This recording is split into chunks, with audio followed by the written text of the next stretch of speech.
अध्यक्ष महोदय, उमेद मॉल या संकल्पनेच्या माध्यमातून महिला बचत गटांना एक शाश्वत असं दालन उपलब्ध होणार आहे विक्रीसाठी आणि 10 जिल्ह्यांमध्ये हा प्रकल्प राबवण्याचं जे ठरलेलं आहे, मी आवर्जून ही विनंती करू इच्छितो की महाराष्ट्राची कुलस्वामिनी आई तुळजाभवानीच्या तुळजापूरमध्ये हा उमेद मॉल धाराशिवचा करण्यात यावा, कारण दरवर्षी साधारण 1.5 कोटी भाविक तिथे येत असतात आणि विक्री करण्याच्या अनुषंगाने ते अतिशय योग्य राहील आणि आपल्या माध्यमातून मंत्री महोदयांना ती मला विनंती करायची होती।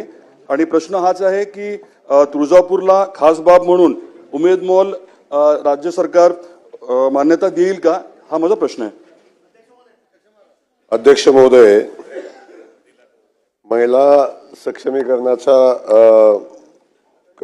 साठी आपण पाहतो की राज्यामध्ये साधारण 6,53,193 बचत गट काम करतात।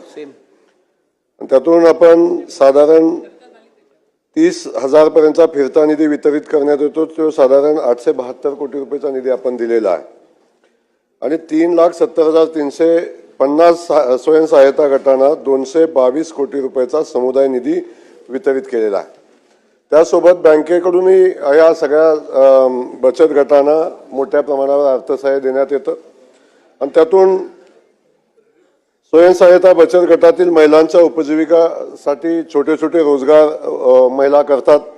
त्या माध्यमातून विविध वस्तूच्या उत्पादनाची खूप मोठ्या प्रमाणावर निर्मिती त्या करतात आणि त्यातून निर्मिती झालेल्या वस्तूंसाठी बाजारपेठ निर्माण करून देण्यासाठी आपण बघतो की शासनाच्या माध्यमातून महालक्ष्मी सरस असेल, जिल्हा स्तरावरचं मिनी सरस असेल, अशा पद्धतीची दालन आपण उपलब्ध करून देतो की ज्या ठिकाणी महिलांनी उत्पादित केलेल्या मालाला मार्केट मिळावं आणि त्यांचा माल विक्री व्हावा, अशा पद्धतीचा आपण व्यवस्था आपण उभ्या करत असतो।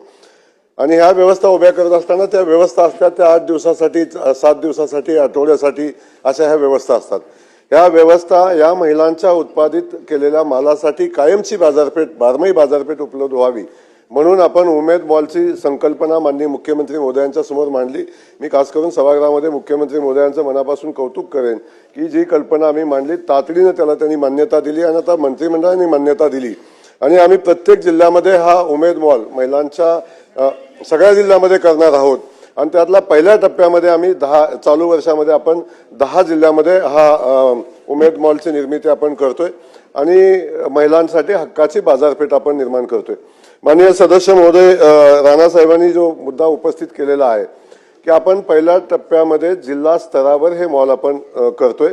त्यांनी सांगितलं की तुळजापूरला मॉल झाला पाहिजे, त्या ठिकाणी खूप मोठ्या प्रमाणात भाविक येतात आणि त्या ठिकाणी विशेष बाब म्हणून, खास बाब म्हणून त्या ठिकाणी उमेदचा मॉल व्हावा अशा पद्धतीची भूमिका त्यांनी घेतलेली आहे। आपण पहिल्या टप्प्यामध्ये जिल्हास्तरीय मॉल आपण पूर्ण करू आणि खास बाब म्हणून नक्की आपण तुळजापूरमध्ये तो मॉल करण्याचा विचार आपण करू।